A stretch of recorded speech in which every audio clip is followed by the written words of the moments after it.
O russo sabia muito bem como me emocionar.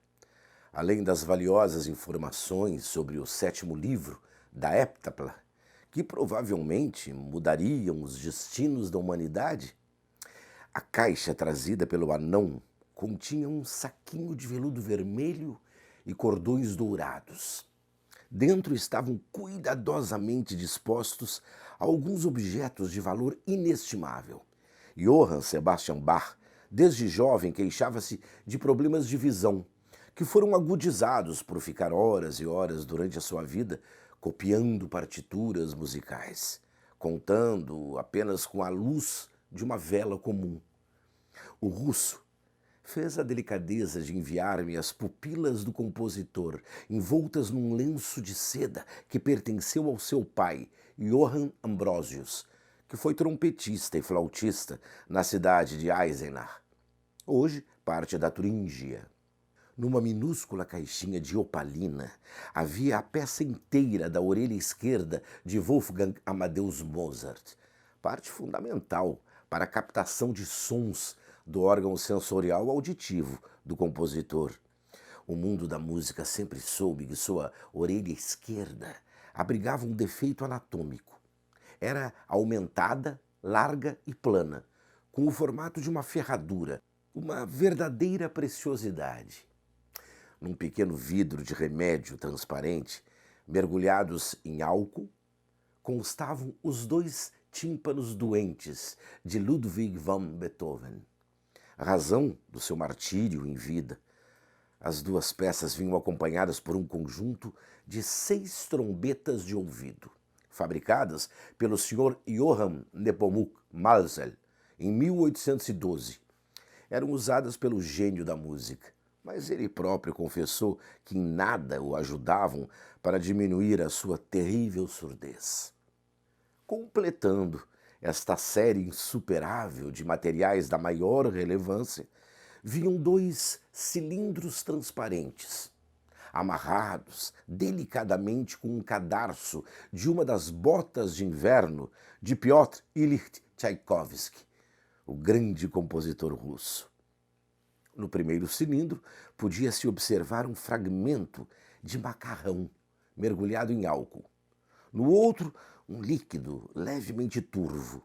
O primeiro tratava-se de uma amostra do jantar da noite anterior ao envenenamento, saboreado pelo autor de O Lago dos Cisnes, no restaurante Leitner, próximo ao Teatro Alexandrinsky, em São Petersburgo. O outro trazia uma alíquota da água por ele ingerida em casa no dia seguinte. Ambos tinham sido considerados suspeitos pela transmissão do vibrião colérico ao gênio da música. As amostras jamais foram testadas e não serei eu a revelar a presença do terrível micro-organismo como causa-mortes. Eu não preciso explicar a você a emoção ao ter em minhas mãos essas joias raras da história da humanidade. Akunin era realmente um indivíduo único, e a despeito de todas as acusações a ele imputadas, no que me diz respeito, ele será sempre para mim o homem culto e companheiro que aprendi a admirar.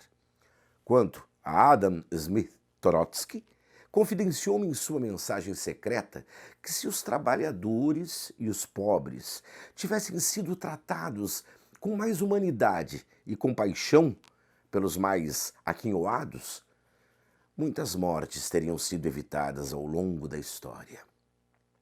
O líder revolucionário russo completou sua narrativa dizendo que os governantes deveriam conversar seriamente com as pessoas e buscar soluções para auxiliá-los. Dessa forma, encontrariam possibilidades reais de garantir a dignidade humana.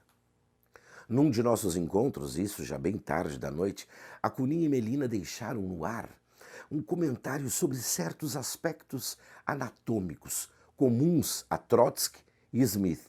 Algo sigiloso.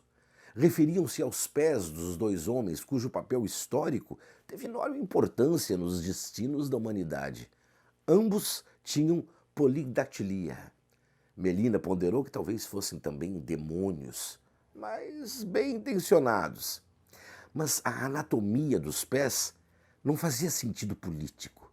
Trotsky tinha um metatarso a mais no pé direito, enquanto o de Smith era no esquerdo, o que se chocava frontalmente com a defesa de suas posições sobre o trabalho, propriedade e capital. Eu fiquei muito impressionado ao ler os livros do filósofo francês Luc Ferry, ex-ministro da Educação no governo de Jacques Chirac, 2002-2004.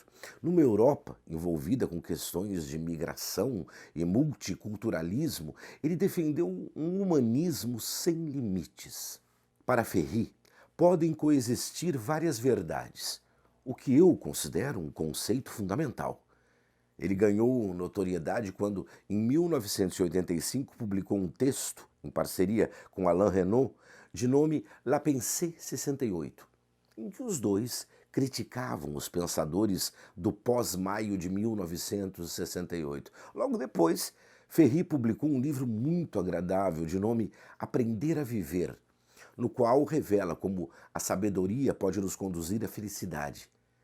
O que me chama a atenção em Ferry é o seu otimismo. Para ele, a filosofia pode nos dar respostas para superarmos os nossos medos. A propósito, eu confesso que neste momento da minha narrativa, eu decidi fazer um pedido pessoal, por mensagem, ao meu companheiro russo. Solicitei a Akunin que encontrasse com urgência algum parentesco entre mim e Luc Ferry, mesmo que distante.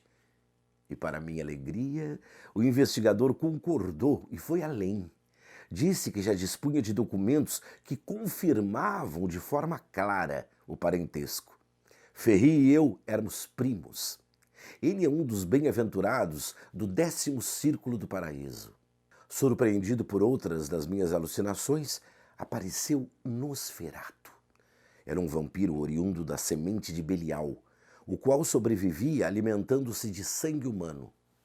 Ele habitava as cavernas sinistras, tumbas e caixões dos Campos da Morte Negra, na montanha dos Cárpatos.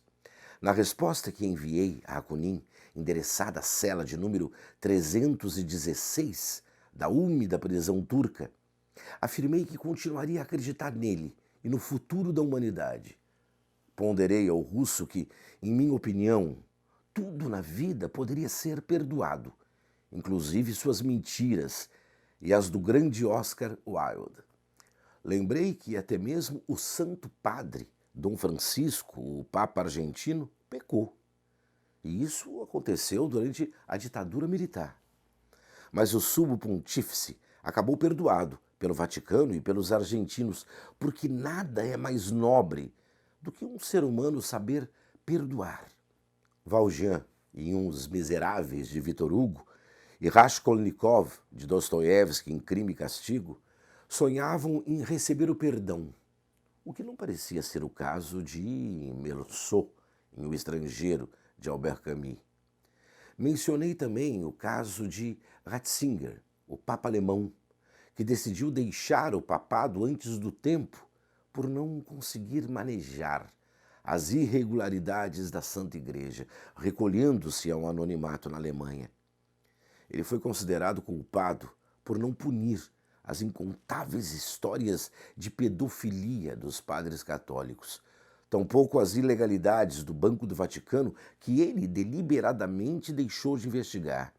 E foi, por fim, e por mim, perdoado.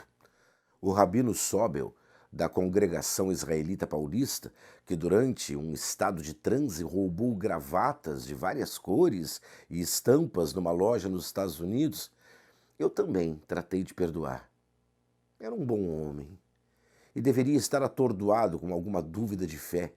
Expliquei a Akunin que é sempre bom perdoar e ser perdoado pelas pessoas e por Deus, desde que não nos esqueçamos, ao mesmo tempo, de que é moralmente injusto não pagar pelos nossos delitos. Nossas visitas às mais lindas bibliotecas, conversas sobre os clássicos da literatura, as histórias sobre meus parentescos com os grandes homens da humanidade, especialmente os ganhadores do Prêmio Nobel, enfim, todos os momentos que eu tinha desfrutado em sua companhia foram inesquecíveis. Suas descrições meticulosas sobre as circunstâncias como as bibliotecas foram criadas e os lugares espetaculares por onde nós viajamos foram fundamentais para que eu me sentisse parte da humanidade. Eu disse ao meu amigo que nós, humanos, adoramos ser enganados e sonhar que somos parte de um mundo que pertence apenas aos outros. No íntimo eu sabia de tudo desde o princípio, quando fomos apresentados. Confesso que ao ler a edição portuguesa de 1958 da obra Fausto de Goethe, publicada na Acta Universitatis Conimbringensis da Universidade de Coimbra, eu tive certeza da minha afinidade com o diabo. Ele era como uma alma gêmea de Dona Giselda. Há muito eu lutava em resolver intimamente o meu dilema em relação ao sentido da vida e as respostas intermináveis sobre o conhecimento. E esse vasto vazio continuava.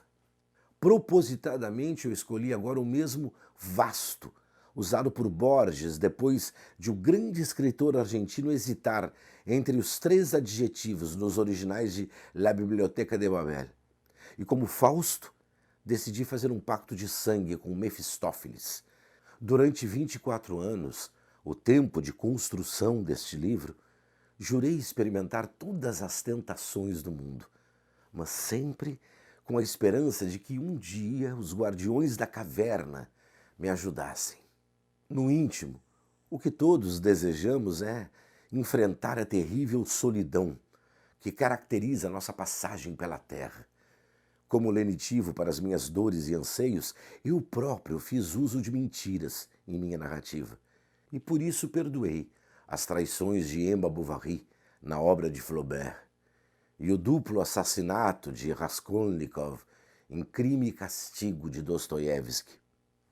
E nada me divertiu mais do que fazer com que o leitor pudesse perceber que certas afirmações eram mentirosas, somente algumas. Aprendi o valor da mentira na arte com a ironia fina de Oscar Wilde. E quem desejar saber a verdade, que a procure, numa viagem individual e secreta, como meu parente Gagarin fez através do espaço sideral. Separar mentiras de verdades é um talento que, sozinhos, temos de desenvolver. As invenções que fazem os poetas e os artistas servem para tornar a vida possível. E as obras literárias mais críticas nos ajudam a perceber as injustiças do mundo. Achar normal viver na opulência enquanto os outros sofrem é uma doença. Comer o que há de melhor enquanto os outros nada comem e aceitar isso como um simples fato da vida é uma imoralidade. Para ganharmos este discernimento, a arte ajuda. Da mesma forma como fez Sherazade com o rei Shahriar nas Mil e Uma Noites, o russo me enviou uma última caixa de presentes. Mas antes ele pediu a Melina que me desse o nome de uma obra que ela tivesse lido por completo, da primeira à última página. Sem mentir, Melina confessou-lhe que da Ilíada e da Odisseia, atribuídas a Homero, ela não passou da página 26, mas a Eneida de Virgílio ela leu por inteiro. E foi ela, não o poeta, quem escreveu o grande clássico. Eu era o seu Enéas e superaria as dores do fracasso de Troia. Por isso, eu deveria lutar pela sobrevivência dos bons livros e fugir do gás metano da Wikipedia. Nela, os escritores menores se unem aos maiores, na ilusão de que encontrarão tudo sobre tudo. Bernard Shaw dizia que o risco de saber cada vez menos sobre cada vez mais assuntos era, ao fim, nada saber sobre coisa alguma. Todo cuidado com a Wikipedia é pouco. As pílulas de informação são uma mera ilusão sobre o conhecimento. Jamais substituirão a experiência da leitura dos clássicos. Havia na caixa de presentes um exemplar antigo de Romeu e Julieta, de William Shakespeare. As famílias Montecchio e Capuleto existiram. As paixões trágicas tomam conta do nosso imaginário. Os amantes que se matam são irresistíveis.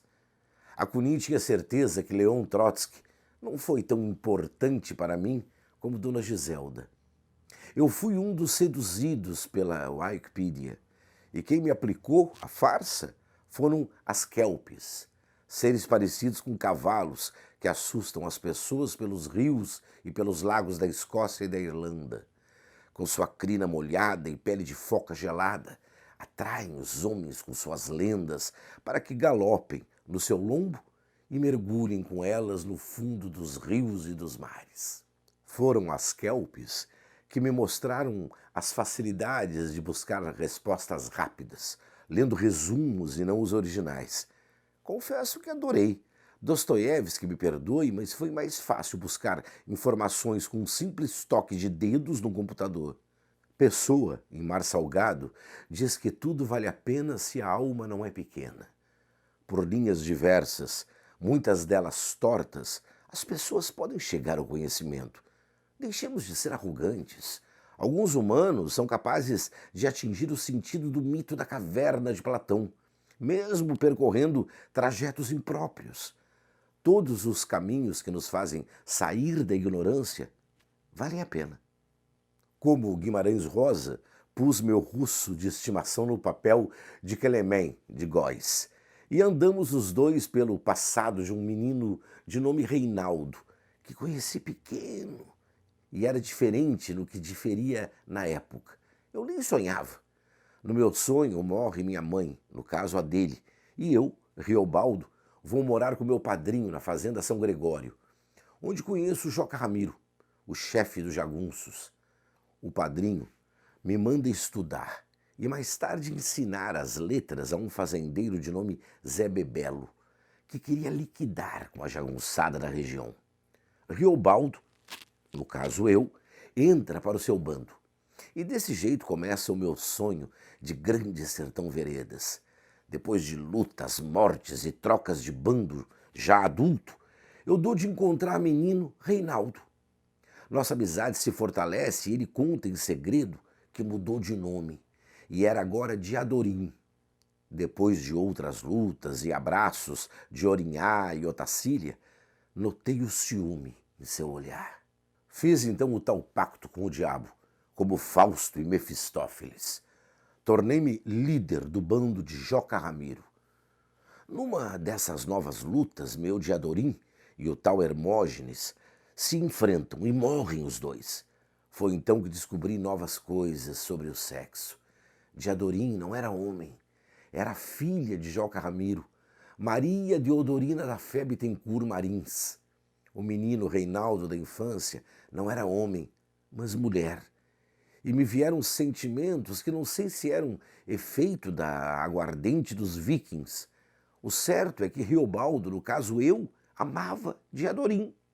Um amor para não ser revelado, pois se tratava de homem com homem, o que na época nem em sonho podia. Guimarães Rosa me ensinou sobre o amor puro. Portanto, caro leitor, faço com você como fez comigo Dona Giselda. Leia as boas leituras. Rosa, por exemplo, era médico, diplomata, estudou diversos idiomas e amou as palavras. Ele sabia todas as línguas: russo, árabe, sânscrito, lituano, polonês, tupi, hebraico, japonês, tcheco, finlandês, dinamarquês e sei lá mais o quê. Até Esperanto Rosa falava. Ele ajudou a escrever o 7º livro da Heptapla, que Akunin me enviou para juntar a Hexapla de Orígenes. Para escrever, viajou pelos sertões em busca de nomes.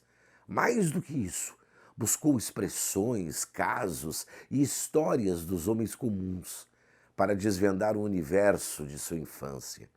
Para que o leitor entenda a que ponto pode chegar o amor à palavra, Rosa foi o eleito por unanimidade para a Academia Brasileira de Letras, mas adiou a cerimônia de posse várias vezes, porque temia morrer da emoção. E morreu mesmo.